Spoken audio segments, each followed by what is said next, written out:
here, your Connect CEO, with today's episode of the Daily Grind. Hopefully we have some new viewers out there.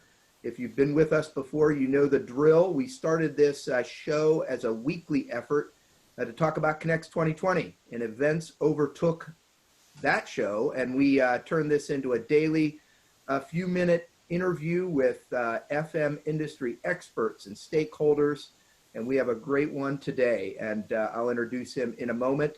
And we'll talk throughout this episode, but I would encourage everyone to continue to visit connectsfm.com, where we put all of our tools and resources and the news coming out of Connect's, the multi-site facilities network. So today our guest is principal at FM-adviso. His name is Stephen Brown. He's coming to us from Belize, which is neat. Welcome to the Daily Grind, Stephen.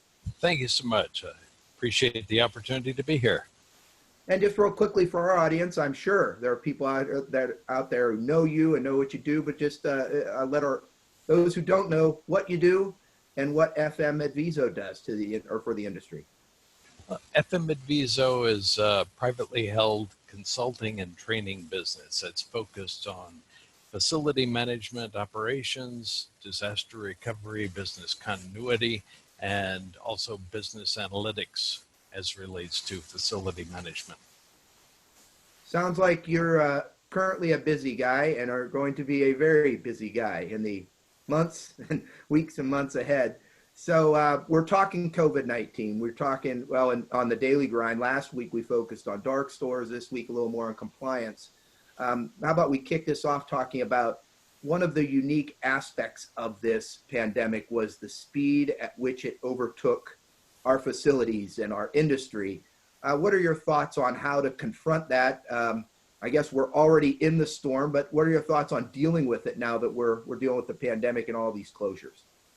Well, I've seen that a lot of the facility managers have really done a great job in responding quickly, but they had very little notice to close the doors or to find new ways of executing operations in this era of physical distancing.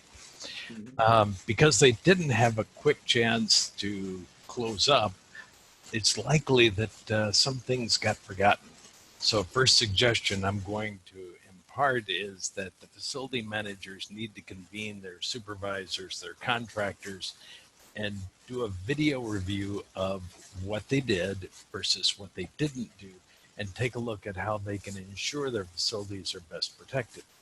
A couple of items for their HVAC systems. The latest information indicates that closed down settings or unoccupied settings are not ideal. We want to increase the airflow so the filtration has a better chance of doing its job. The second item relates to relative humidity. Yale University and ASHRAE have given us guidelines now that a relative humidity of 40 to 60% will reduce the viability of the virus. The next thing is that the facility manager should take a look at their break rooms, were things like coffee makers and appliances shut down appropriately? Did they get rid of perishable foods? We want to make sure that we're not introducing an opportunity for vermin or insects to come in and cause a problem. The last item relates to security. And we've got to make sure that the facilities are protected. There's a big investment of assets there. So having security patrols, potentially closing off driveways and parking lots to the extent possible will help protect those assets and ensure that there's less likelihood of criminal intent. The other component is to incorporate facility watches. You can't just walk away from the building and hope. You've got to make sure that there are periodic reviews, looking for inspections. We're at the time of year where early season thunderstorms and tornadoes or late season snows can potentially cause problems for our facilities. So having that periodic walkthrough can go a long way toward identifying problems that arise and dealing with them early on.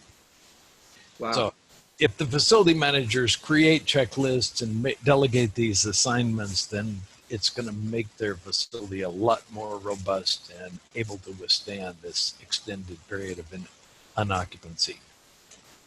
Yeah, and so much great information there. And we will be having a roll-up of these daily grinds at connectsfm.com. And hopefully our audience took some notes, because in that couple minutes there, talk about a wealth of information.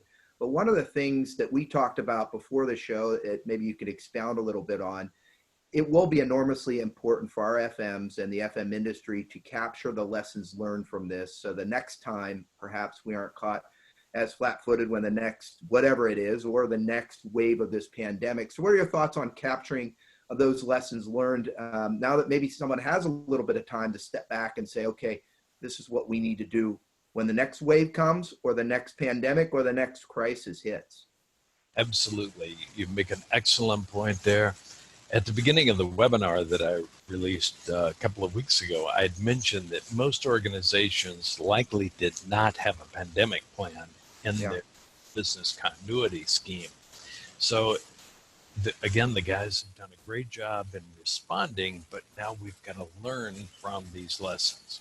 You know, what were the situations we faced and how we responded? What supplies were in short supply that may need to be stockpiled, and documenting the innovative solutions that they found for these different problems.